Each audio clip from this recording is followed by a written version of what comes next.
Hi everyone, it's B.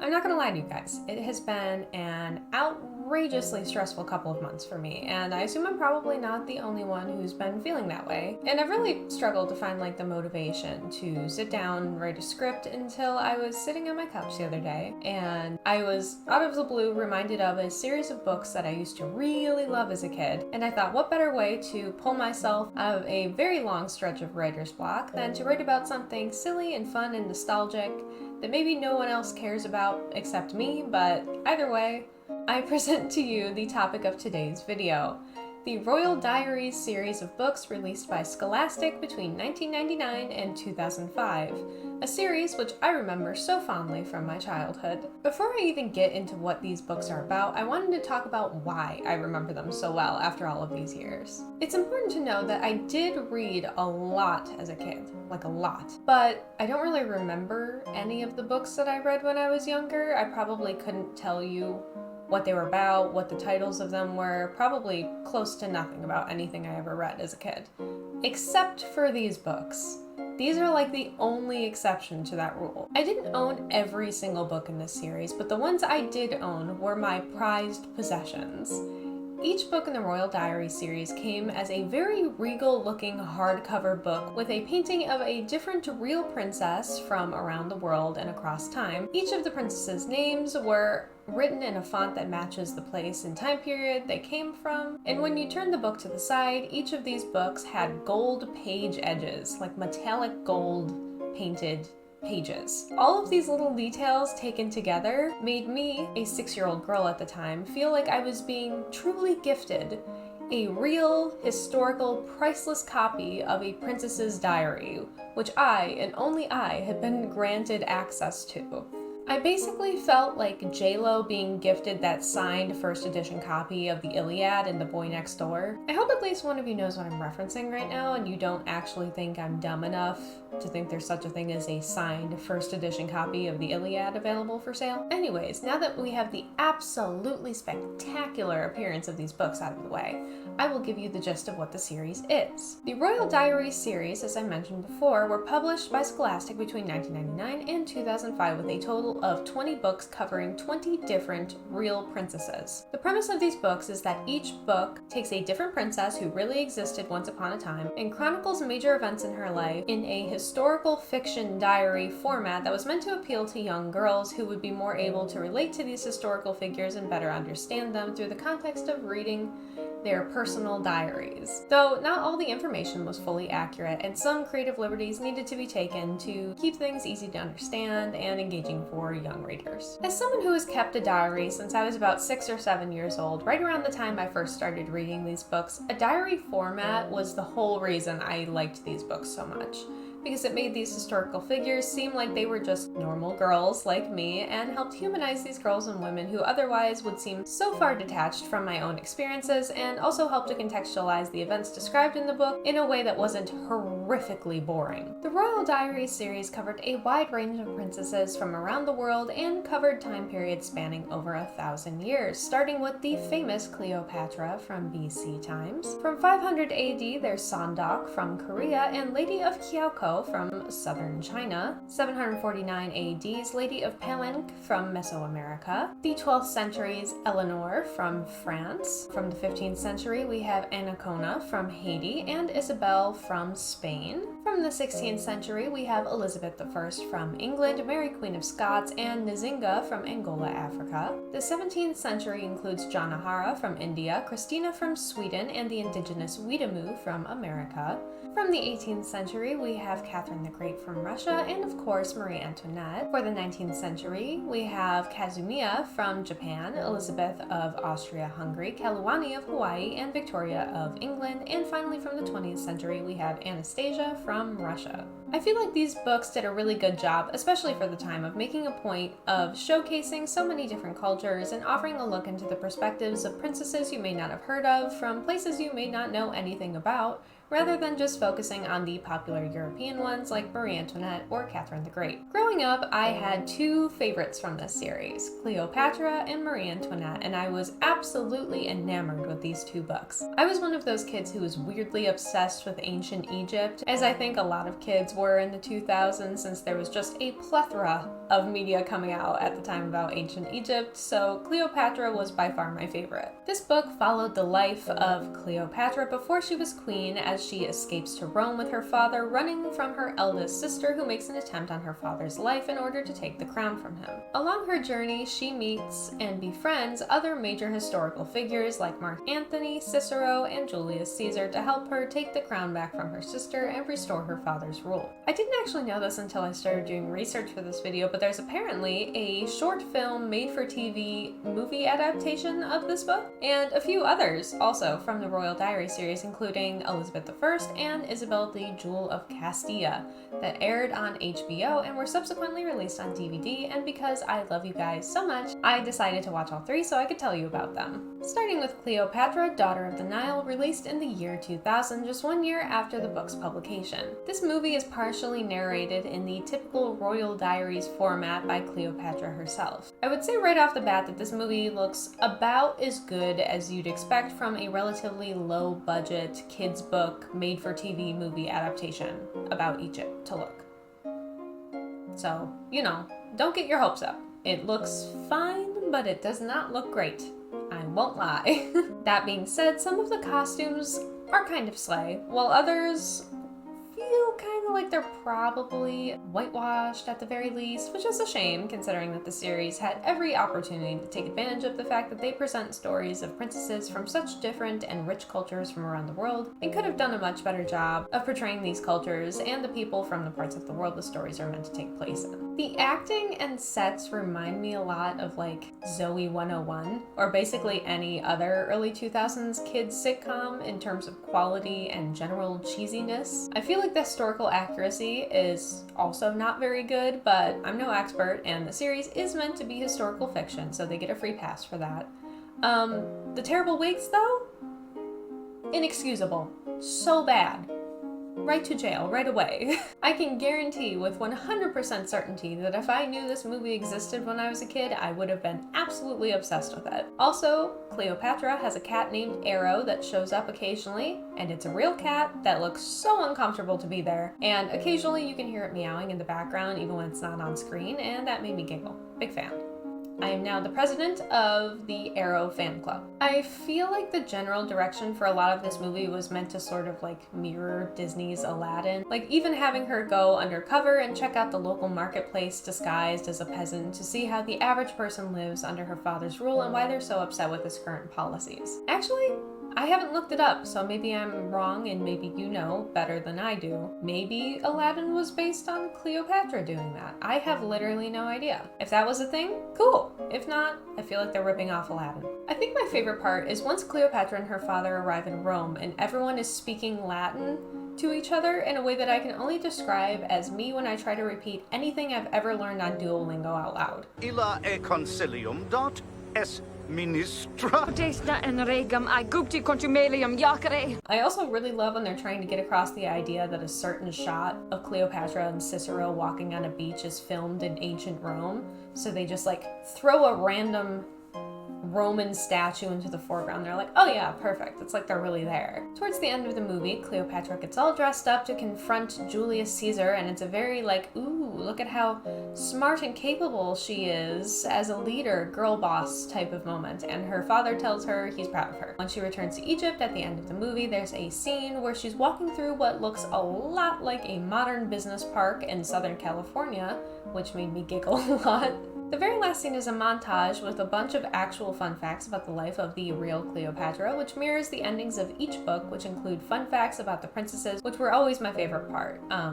Always been a big sucker for fun facts. The second movie from the Royal Diaries series was Elizabeth I, Red Rose of the House of Tudor, also released in 2000, based on the very first book in the Royal Diaries series of the same name released in 1999. The book and movie of Elizabeth I follow the 11-year-old Princess Elizabeth, daughter of King Henry VIII and Anne Boleyn. I'm sure you probably know King Henry VIII from his escapades of beheading his wives in an effort to have a son. In the story, Princess Elizabeth's mother is beheaded 8 years ago when she was 2 years old, and as she grows older, she falls out of favor with her father and he sends her away. She laments in her diary about being an invisible princess in a court where her father will behead anyone for saying what they think or believing the wrong thing. She feels that in her diary she can speak the truth that she can't say out loud, and although she doesn't agree with her father's actions, she can't help but wish that he liked her and would forgive her for being the daughter of what he calls a witch, referring to her mother Anne Boleyn.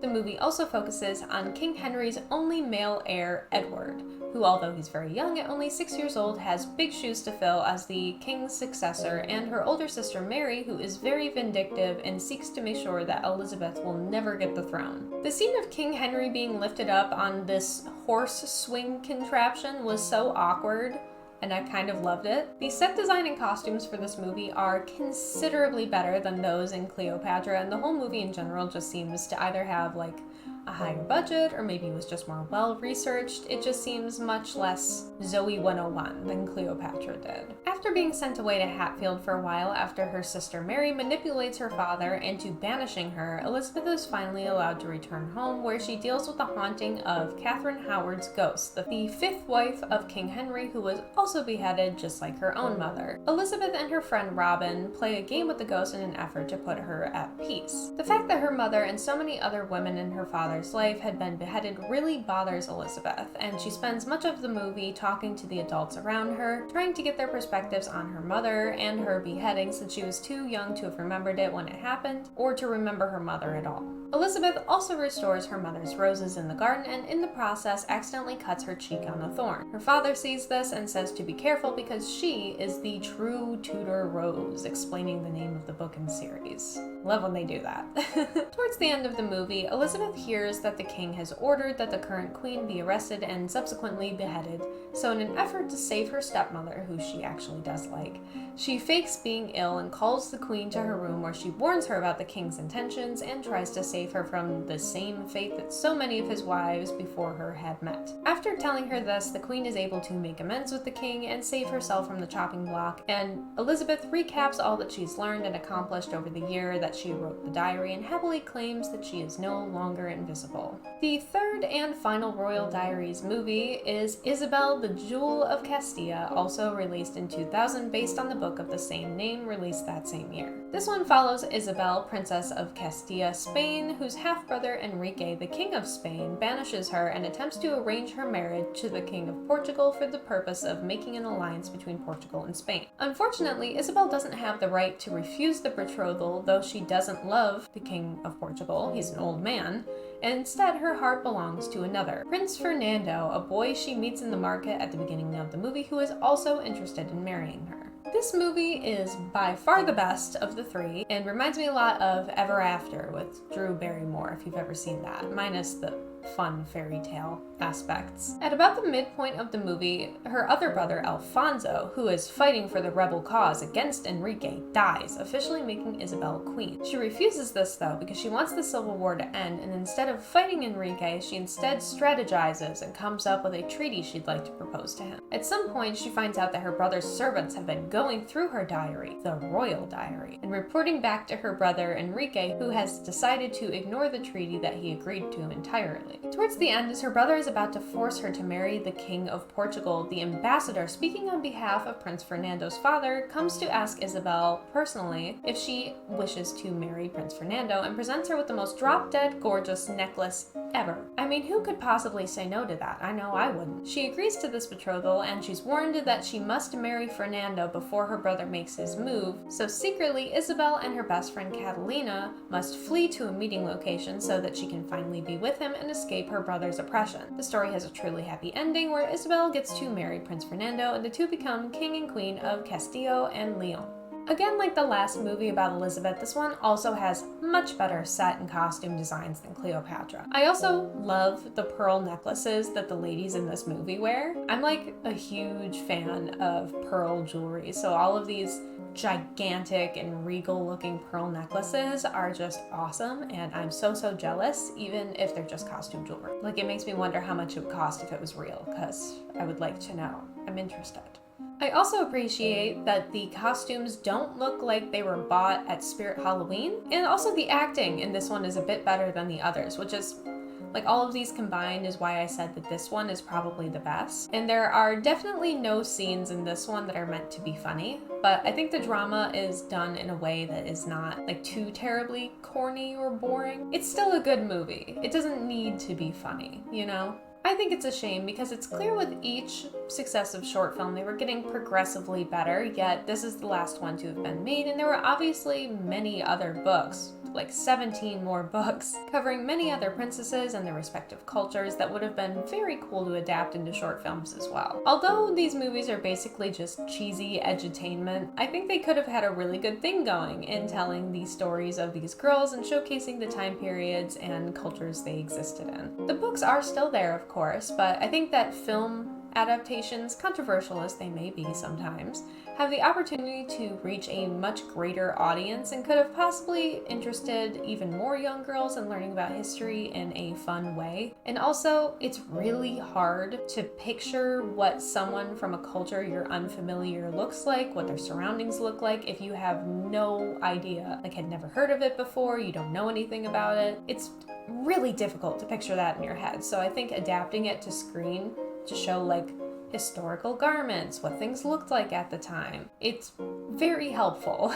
As I mentioned before, I had two favorites from this series of books, Cleopatra and Marie Antoinette, and I am honestly shocked that they did not adapt the Marie Antoinette story into a short film, just based on her popularity alone. When I was a kid, I was absolutely obsessed with learning about Marie Antoinette, and I think that many other young girls were too. If you don't know, I love Nancy Drew games, and the very first one I ever played when I was a kid was Treasure in the Royal Tower, which was released in 2001, and the game's storyline was heavily focused on Marie Antoinette. She was part of the mystery. I was also completely enamored by Sofia Coppola's Marie Antoinette movie from 2006. Just a few months ago, I actually did get to go to Versailles and see Marie Antoinette's bedroom, her Petit Trianon, her Hamlet. It was like the coolest experience ever, just because of how interested I've been in her my entire life, and the aesthetics of that time period that she lived in are the reason I like most of the things that I do, you know. Pastels, pearls, Rococo art, and architecture, and fashion, and florals, and all that good stuff. And I know for a fact it's not just me too, because Blair Waldorf from Gossip Girl has that gigantic painting of her in her bedroom too.